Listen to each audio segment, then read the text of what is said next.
Hey, welcome everybody to another compelling episode of Black Beat Podcast. I'm your host, John Washington. I'm the CEO of Flossin Media.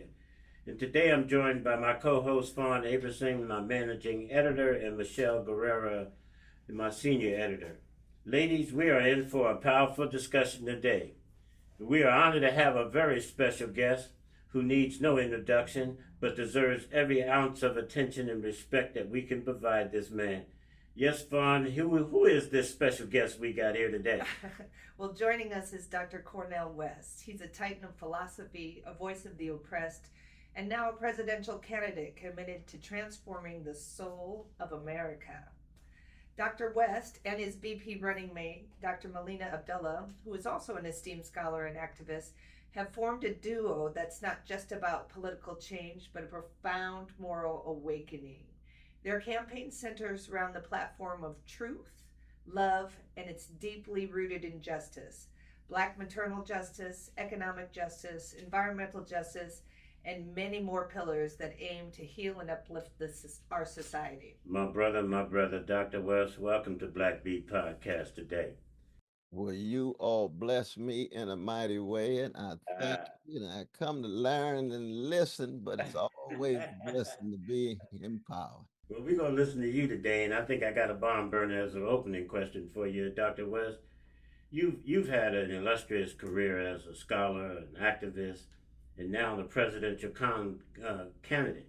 What personal experiences and philosophical beliefs have more profoundly shaped your vision for America, and what drives you to seek the highest office in the land at this pivotal moment? Well, I appreciate that question, though, brother. And I salute you and your work and your witness. Going back to Rutgers in New Jersey, all the way to Hey, we go all the way back Oregon. there, 7 Ds. I'm telling you, Oregon, Uh, have you too. But no, for me, it's a question of calling and vocation, though, brother, which is to say, what are we here to do? Whatever gifts we have, how do we cultivate them in such a way that we can be a force for good? Every moment of human history is a moment of overwhelming social misery and injustice and unbelievable suffering. And the question is, how do we address that suffering to the best of our ability before we have to make our exit? And we're living in a moment of overwhelming social misery and suffering. mm, The question becomes, how do we address it? Not deny it. How do we wrestle with it to change it? Not act as if somehow we can push a button and it disappears. But most importantly, we can't be in denial. We can't be indifferent. Indifference is the one trait that makes the very angels weep. Rabbi Hesher used to say, indifference, the evil is more insidious than evil itself. Well, you see, those are not just platitudes. They're true on poor sections of Portland. It's true with the genocide in Gaza. It's true with the landless workers in Brazil. It's true with black folk in the south side of Chicago. It's true with Latinos in East LA. It's a human thing, but it's so easy to turn our backs, which is to say, it's so easy to be conformist and complicit and downright cowardly when it comes to speaking the truth about that suffering. The condition of truth is to allow suffering to speak.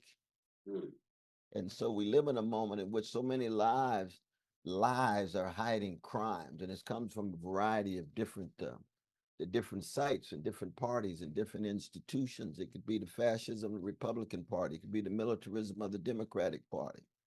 It could be the lies in too many of our churches and mosques and synagogues in terms of the humanity of women, our gay brothers and lesbian sisters and trans.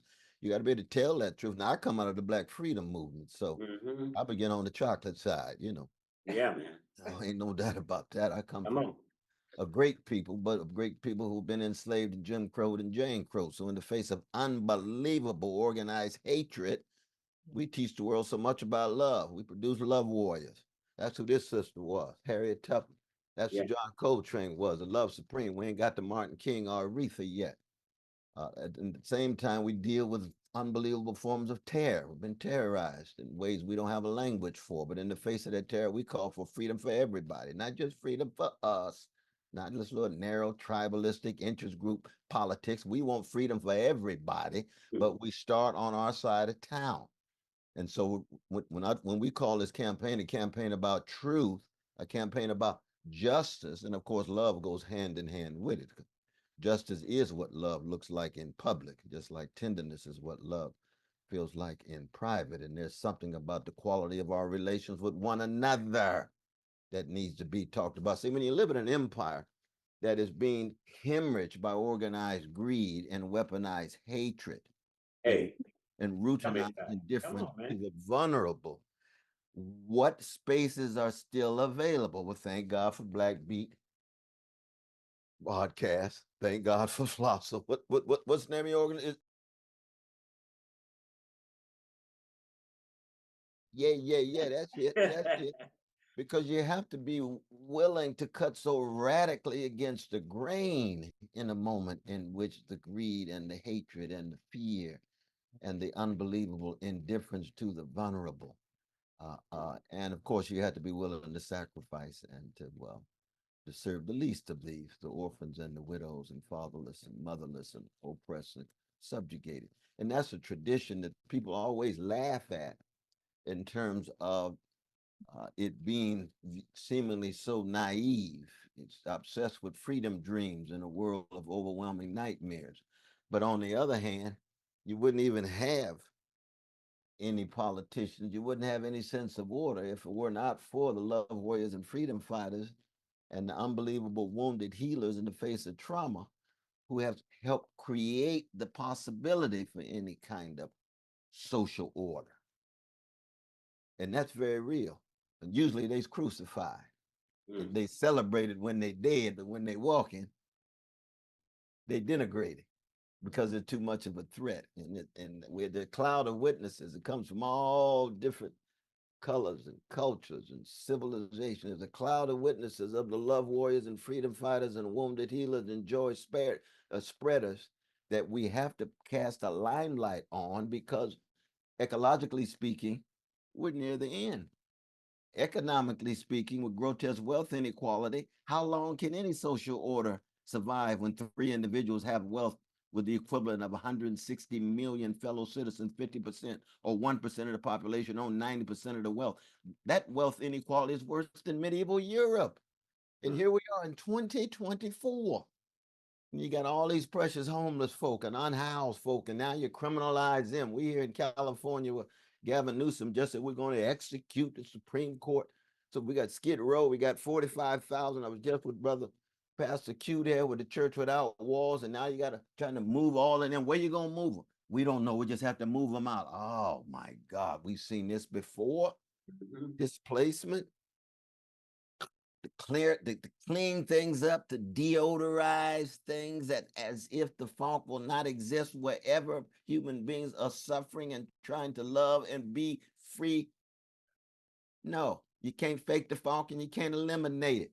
Mm. All the sanitizing and sterilizing in the world doesn't work. Because Malcolm say chickens come home to roost. You're gonna reap what you sow. You can treat poor people and working people any way you want and think there's no blowback. There's always blowback. The problem is that sometimes that blowback is fascism. And that's what we're dealing with Trump, you see. But the pain gets so heavy that people are convinced to scapegoat the most vulnerable. They could be immigrants, they could be black folk, they could be women and so forth, rather than confront the most powerful. And so you end up with a blowback, and we're dealing with a blowback, not just in this country, but around the world, because we're talking about a global system, of course. Oh Global yeah, topic. it's tough out there right now, and I would think you nailed it on the head. Dr. West, we're wondering, in American politics, we're often fighting. You're always hearing all these candidates. We're fighting for democracy. We're fighting for democracy. But do you feel like we are really for the people, by the people, or more like a republic where we're for the law, by the law, which is more and more being shaped by government leaders, judges, and elected officials. It just doesn't feel like we're very democratic. Well, I think the permanent government of any capitalist city or any capitalist state or any capitalist country is big business in its various forms. He said, we were to ask the mayor of Portland who really rules. They just go to the big business community because all they got to do is pull out and they have no tax base and the people are dependent on their presence and the politicians rotate. So the politicians in that sense are often extensions of, Sometimes it's just downright legalized bribery and normalized corruption, but they're extensions of big business. The real rulers of America are Wall Street, Silicon Valley, Yep. and war manufacturers who are tied to in the Pentagon. And Brother Biden found out rather quickly. I know they making him look like Tell he's me George about Washington. He's selfless. This was heroic choice. No, it. they pulled the plug on the brother. Mhm. Not just the New York Times and the Washington Post, but when the big donor said, "You're not getting a penny," you're gonna run a campaign when you need $250 million in a few months, and they pull all the money on you. Well, see, that lets you know where the real power is. Wow. And it's Yeah. not just money in the abstract, it's organized money. That's what Wall Street, that's what Silicon Valley is. And that's what the war manufacturers that are tied to the Pentagon and the State Department actually are. That's the permanent government. And every governor, every mayor, every president has to come to terms with the big money class. And you have to just tell the truth about that. And of course, it connects as well with the lobbyists bringing their big money and pressure to bear on various politicians, oftentimes writing the legislation for the politicians.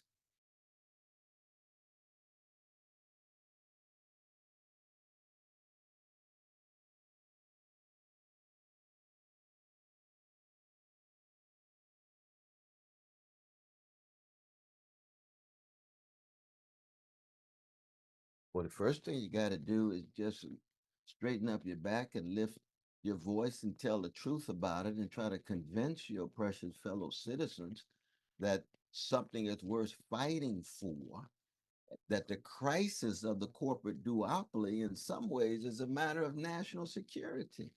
Mm. You're not going to have a country if the voices of suffering people are not heard in such a way that they feel as if they can shape their destiny.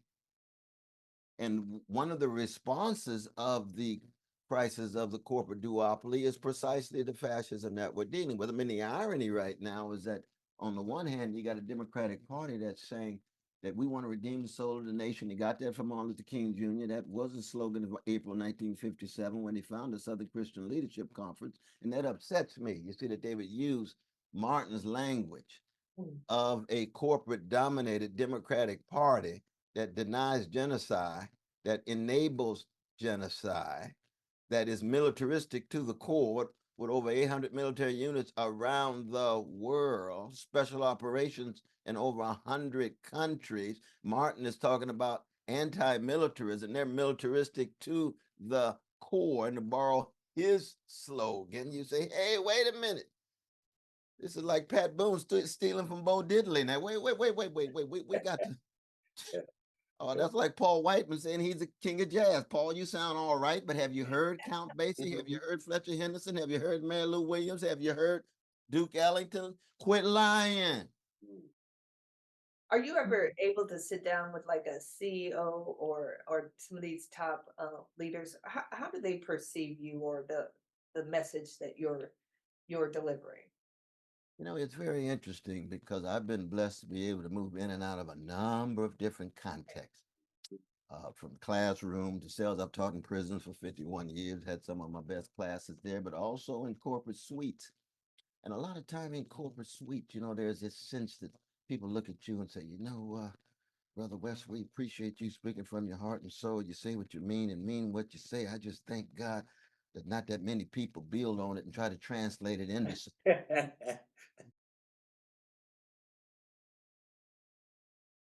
We had a major body of persons who were trying to enact it, then we'd have some fundamental transformation. We'd have a revolution in the best sense, because revolution ain't nothing but just a sharing of resources. Mm. If all, the masses of people are broke and you got folk that got wealth with luxury everywhere you look, you need some sharing of resources. You need some sharing of the respect that goes with the resources. That's what revolution is. It's the sharing, it's the taking back of power of people whose basic social needs need to be met. Food and housing and safe communities and jobs with a living wage and health care and and so forth. That's just basic. So that a number of them look at me and say, we appreciate your words and we're glad you out there saying what you're saying. We just thank God that you haven't been able to translate it institutionally and organizationally. And I tell them, I've been trying for over 60 years to translate it organizationally and institutionally. Absolutely. But those forces are weak. I mean, so many of the forces of truth and justice and love these days is so weak and feeble. It really.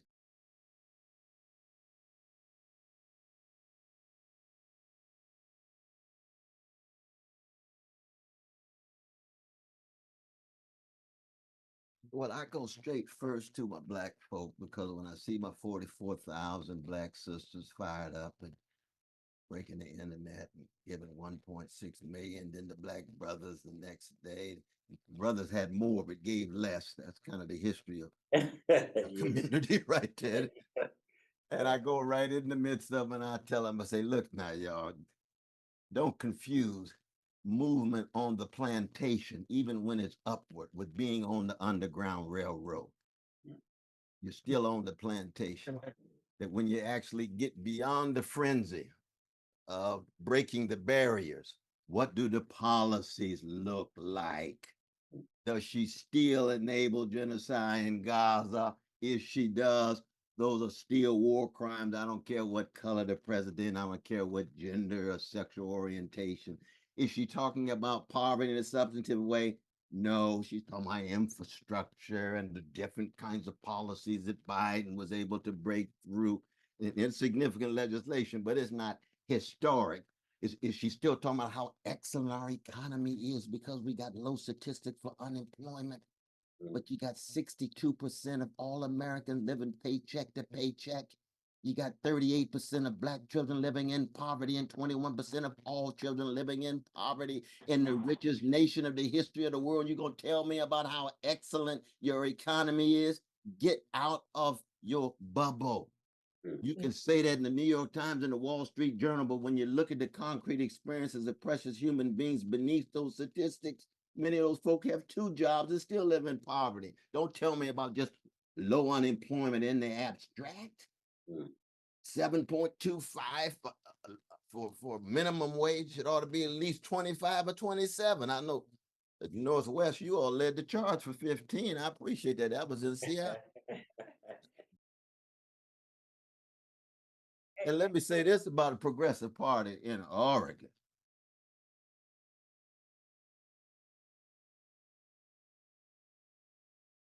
Access the ballot in Oregon and the Progressive Party being willing to put me on means the world because it means, in fact, the words that I try to say and the witness that I try to bear is translatable on the ground in terms of people lifting their voices in terms of voting. That's very, very important.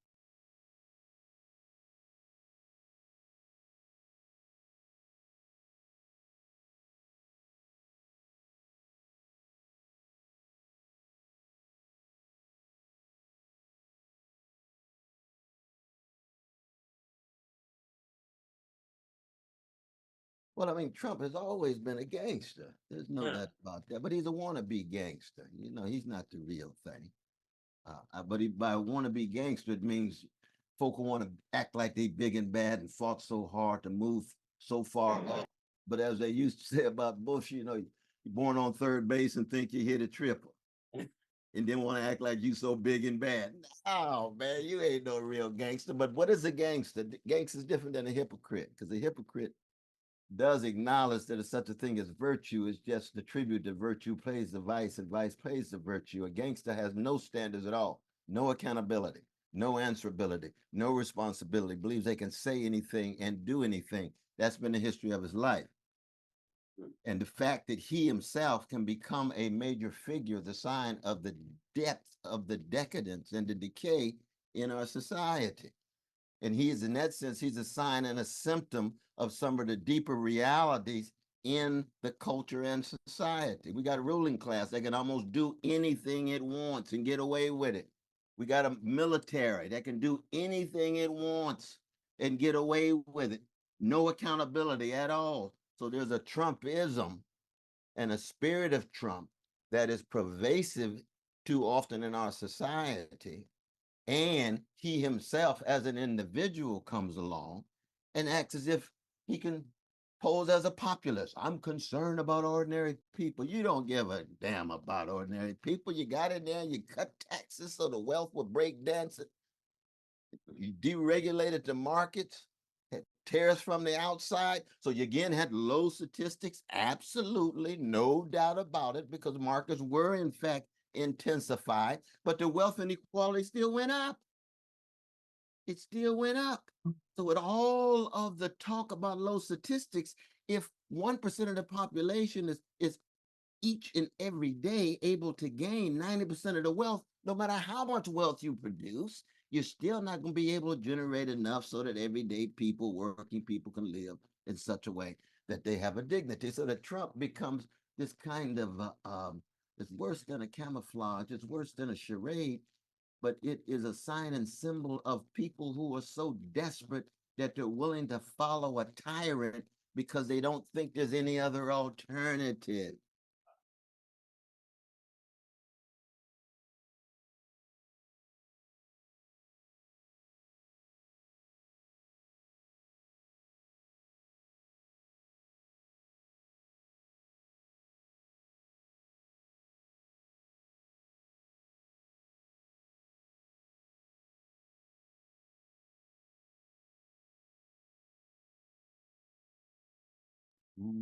Yeah, no, I appreciate that. I mean, again, abolition of poverty for me is a major, major priority. Major priority. I think one of the pillars that if we can address that, we'd be able to come to terms with so many of the other problems that we have. I've told my beloved wife over and over again that move to Washington, I'm not moving into the White House until everybody has a house. So it puts a spotlight and a limelight on the precious brothers and sisters of various colors and genders and sexual orientations who are living on the streets. It's actually about 1 million, but they say officially it's about 700,000. And of course, again, linked to the chocolate side of town, Black folk are 12.8% of the population. 40% of the homeless in America are Black. So it sends a sign. You got to create a different moral tone. And I like the way you use that word spiritual, because by spiritual, all I mean is deep courage and compassion that focuses on the least of these. I see that in my Hebrew Bible. Spreading that hesed, that loving kindness to orphan, widow, fatherless, motherly. What you do for the least of these, you do unto me. That's the Palestinian Jew named Jesus. I learned that in Shiloh Baptist Church, Vacation Bible School, and Sunday school.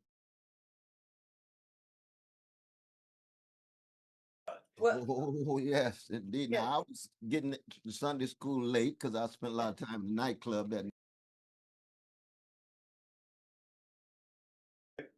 Oh, I'm a hang loose Black Baptist now, so I spent a whole lot of time in the club and the thing. But but there was some similar love there and deep spirit. You see, joy, a sense of hope, a sense of community. And that's why the music is so fundamental. And this campaign is profoundly inspired by the best of American music. Oh, yes, you're a musician yourself. I'm curious, Dr. West. Sorry, go ahead. I had a question about, like, how are you reaching out to your Christian brothers and sisters? Like, it seems like to me that a large number of them are kind of, moving in the direction of Zionism. What do you think the reason is behind that? And how are they missing, like, the core message of Christianity, the core messages that you just now talked about? Yeah, it was a wonderful question. It's a wonderful question. I mean, one is that I do go to a variety of different communities and try to speak my truth. It could be Trump country, or it could be used to be Biden, more and more Harris country, and so forth. But I do understand that institutional Christianity has always had certain fear of the real gospel. Hmm. You see, they call it. What do you think the reason is for that? Well, it's because it's just too dangerous. It's too scary to really love everybody, no matter what color they are, Mm, no matter where they're from. You really have to have undergone some fundamental change and transformation in your own heart, mind, and soul. And see, in mm, American Christianity, that thick blood at the bottom of the cross was quickly transformed into thin Kool-Aid so people could just dip in and rationalize their own lives and act as if they'd really been changed by the blood. But it wasn't blood at all. It was just Kool-Aid. And that goes all the way mm, back to Constantine. The Christianity itself, under Constantine, became the state religion of the Roman Empire, but it was the Roman Empire that put Jesus to death. Mm. Why did they put him right. to death? Because he ran into that temple that was the biggest edifice east of Rome with 300 Roman imperial troops and ran out the money changers and went to There the you go. sections where the poor were being exploited. And the disciples got scared and ran away. And they said, we got to do away with this man. He's a criminal. Why is he a criminal? Not because Mm-hmm. he hates the rich. He didn't hate the rich. He hated the greed of the rich. He hated the Yeah. indifference of the rich. And he's scared his disciples himself. He scared Peter. Mm, Peter, who promised was going to be with him, denied him 3 times. It was just too much. It was too much. And so mm, Christianity, in the real sense, has always been a challenge for mm. churches. There's no doubt about it. Dostoevsky probably pins it in the most powerful way in the Grand Inquisitor when Christ comes back and he's the head of the church and says, we had to correct your teachings because it was just too much for folk, but you got to get out of here and get out of here quick because you got too Mm. much commitment to truth, too much commitment to justice and love. And the last thing we need is you coming back and upsetting our church practices. Now, see, that Yeah. holds for a whole lot of bishops, whole lot of pastors, whole lot of popes, whole lot of deacons, and that holds for me. I got to wrestle with it every day inside of me as a There you Christian. go. Yeah, I'm Yeah. with you on that one. So, if you're elected president, what would you do to address this Israel-Palestine war situation? First thing is we got to tell the truth. You see, we've got to really believe deep down in our hearts that a Palestinian baby has the same value as an Israeli baby. Each baby is Right. precious. Right now, it's clear we have U.S. foreign policies that say Palestinian lives do not matter, they don't count. They don't count at all. When you have 15,000 precious Palestinian babies murdered in a matter of months and there's no moral outcry, we do see it, thank God, on the ground in the street. Oh, yes, we've got a cloud of witnesses in the country. But when it comes to the politicians in both parties, they hardly say a mumbling word until the election. And then when the election, they say, oh my God, we've got some voters who Muslim or who care about this. We've got to engage in some strategic thinking, some Machiavellian calculation to see how we can still bring them in. No, we're talking about human beings who are being murdered. And then there's the racist element of it. If there are Mm, white babies or Jewish mm, babies, and if they were being murdered by Africans or Muslims or Arabs or black people, oh my God, the US government would have a qualitatively different response to the situation. So those of us who are saying, look, we might look as if we're naive, but we are committed to the notion that a Palestinian life has exactly the same value as any other human life, including Israeli or a Jewish one. And so that has to be said explicitly on TV, brother, Mm. over and over again, which means we end sieges, we end the occupation, we defund any effort that leads toward massacre or war or genocide or ethnic cleansing or apartheid-like conditions, and we're going to be committed to the safety and the security of Jews and Palestinians, of Palestinians and Jews. How do we stop the theft of the land from the Palestinians? How do we address that? Because that's, I believe, at a core component of this is colonialism, That's true, but right? that's part of the defunding process. Right. Any kind of move of settlement and expansion that goes hand in hand with the defunding. We will not support an occupation. We will not support any form of domination, and the land grab is part and parcel of it. Uh, Yeah, You're exactly. absolutely brother, right. I was just curious. You was a regular on HBO series Real Time with Bill Maher. This conversation got anything to do with you? Ain't been on. I ain't seen you in a while on the show. What's Yeah, happening? I wore my Palestinian scarf there about five. 5 years ago, and he's had me back once since then, but I don't really know. I can't read his mind, but he's been very kind. He's been kind to me over the 20 some years. You know what I Yeah, mean? So I hear you, I man. I hear always you. start on a positive note and count my blessings. But most importantly is that I'm just committed to not being on any plantation that would blind me to suffering and that would in any way dampen my fire of trying to do something about it. Because we live in a society where everybody's for sale. Yeah. Yeah. You, Everybody just Mr. presenting. Dr. West, man, my brother, listen. I'm curious, and I would like you to do. I know as we running close to the ending of the show, but hey, man, I'd like you to drop some wisdom in relationship to this whole profile around running for president. On us, brother. You know, give me a little bit of insight as to how you could inspire us to be a little bit more, a part of all this movement and why we should rethink our positions on some of these things, man. And instead of chasing the money bag, looking at this whole aspect of our humanitarian love for one another and all that kind of stuff. So drop me some wisdom on that Yeah, topic for me. no, no, I hear you, brother. I hear you, though. I mean, part of it has to do with the fact that all of us, at our best, really want to live lives that are not predicated simply on selling our soul for a mess of pottage. You want to be able to say to yourself, my God, the thing that really mattered most in my life was not just my possessions and commodities, but it had to do with the quality of my relations. It had to do with truth, justice, fidelity. It had to do with reality. It had to do with joy. It had to do with the tears of joy, as well as the tears of sorrow at your mama's funeral, where you can't help but have the, to shed those tears. Those are the moments, those are the persons that really, really matter.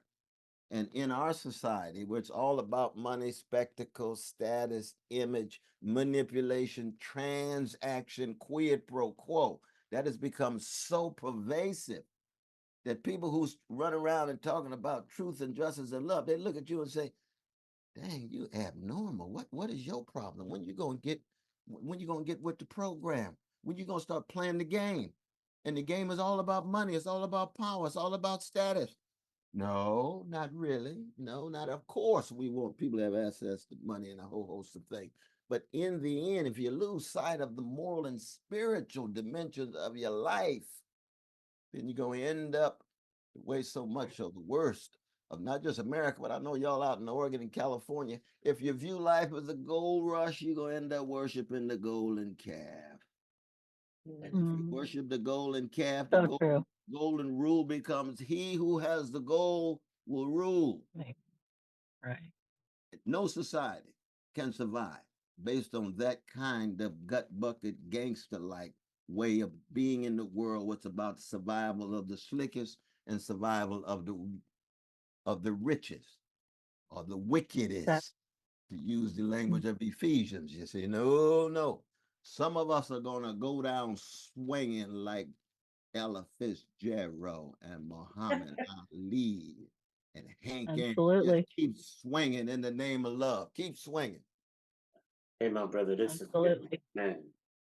Y'all got something for Doctor? Because I tell you, this brother's filled my heart. He got me in the warrior mode, Doc. I tell you, you got me in the warrior mode of love. You hear? Yeah, I Mm. think earlier, Dr. West, we were talking about, so your run for president and how you have to get on the ballot in all the states. So can you speak a little bit about that process, where you're at, and you know, how you feel like is the voting system, is it fair in the United States? I mean, one of the great paradoxes is that the Democratic Party, for example, says it's fighting for democracy, but it's suing myself and RFKJR and the Constitution Party and other parties so that we can't be on the ballot in various states. Right now, that's what's going on in North Carolina and other states because they don't want voices to be heard. It's all about power. I believe that American citizens ought to be able to think critically for themselves, assess what the vision and analysis is of each and every candidate, and choose. That no party and no politician owns or is entitled to anybody's vote. If I lay out my vision and say, Brother West, it sounds good, but I'm not going your way, I said, I understand. I come from a people of black people whose anthem is lift every voice, not lift every echo. You ain't got to like me. You know, if I'm Thelonious Monk playing on one side of town and you don't like my sound and you want to hear Earl Gardner on the other side, go on and hear Earl. I ain't got nothing against Earl. But people ought to have a right to choose. That's what democracy at its minimal level is all about. All the voices being heard. I'm not going to snuff out the right wing parties. Right wing makes their case. People think critically and they choose. And I think they're wrong. People have a right to be wrong. But we have to be able to come in public space and allow a variety of voices to be heard. Right now, Democratic Party vis-a-vis the third party too often want to shut them down. Now, the Republican Party are just as corrupt and just as corrosive. We know that. I don't even spend a lot of time on the Republican Party because with the fascist takeover of Trump, they've made themselves fairly clear. And you're seeing it with C.D. Vance's ugly remarks about women and gay brothers and lesbian sisters. You say, oh my God, all of this contempt and hatred. It thralls your throat. You almost had to turn away and grab some cognac or read your Bible or your Quran or something just in order to preserve some sanity. Yeah, man. You know, Dr. West, man, we are deeply grateful for your time and sharing your profound vision with us today, man. You touched my heart today, my brother. I tell you, it's like a renewal of our relationship as I've followed you throughout the years. You know, this conversation is just the beginning of what we hope we will be able to on this transformative journey that our intentions are that our nation, to make sure that the nation is moving in a healthy way. I like to continue to explore these critical issues, you know, and to continue this collective work toward the future, rooted in truth, justice, and love. My brother, I am trying to really put my money where my mouth is, as far as encouraging our communities, the people who have just been deceived by what is important, and so that hoodwink the hood has got to come off the eyes right about now, my brother. And so I am so grateful and honored that you're still in the mix, in the trench, doing what we do. But brother, I salute you and I salute those who are wise enough to work with you. That's Sister Fawn, Sister Michelle. I know there's others in your Thank you. and just know that we in it together. We still swinging, loving, laughing, grinning, touching, hugging. Absolutely. Absolutely, in solidarity with anybody suffering. Anybody. Yeah, Yes, and absolutely. so Dr. West, yeah, and we know that. I know people can check out your website. You're running for Dr. Cornel West website, running for president, and on there you have all of your platforms, your pillars and platforms. I know you've got transformative justice, racial justice, global justice, health justice, and maybe 10 or so total platforms that you're running on. I know for this demographic that we serve, a big conversation is around reparations for Black Americans. It's often met with Oh, yeah. resistance, but what specific legislative actions do you think you could take if you were elected president to build on that? We'd have to have a leadership, and I would take the helm in terms of explaining to my fellow citizens why any serious and substantive commitment to truth and justice leads toward reparations.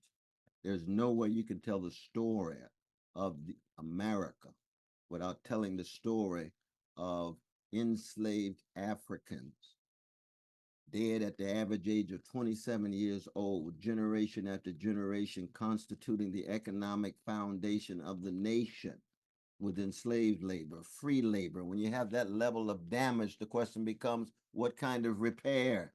Hey. No one Yeah, can put forward an exactly. argument and say, well, I think I'm against reparations because that zeroes in on this particular group that creates tribalistic mentality. No, we're talking about the truths of the nation. White supremacy was that crucial in the nation. Of course, our precious indigenous brothers and sisters had a different kind of brutal treatment. But the reparation for Black people that I've been a part of for 40 years is always tied to a deep commitment to What was the nature of the damage? What is the nature of the repair? That's what truth is all about. There's a refusal to want to even come to terms with the truth about America. Mm. And the neo-slavery for 100 years after slavery was overcome with Jim and Jane Crow. And then Social Security bill that excluded domestic maids and agricultural laborers. That was 90% of black people. So that's the most progressive legislation in the 20th century. Yes, for vanilla brothers and sisters, I'm not against that. I'm for them too. But I love my grandmama too. How come you excluded her? I love my grandfather. How come you excluded him? That's part and parcel of what it means to have people paying into taxes but can't go to public school, paying into jobs but not get benefits. That's damage. What is the nature of the repair? And you just read the text from Here to Equality by Brother Dougherty, and our dear sister lays it out step by step by step. So people, oh, you're dividing us. No, no, no. We're telling the truth. The truth has a ragged edge. Yeah. The truth that is raggedy. Yeah, that's for As sure. I said, this has been one of them episodes of Black Beat Podcast where, for the listener, y'all better keep on listening.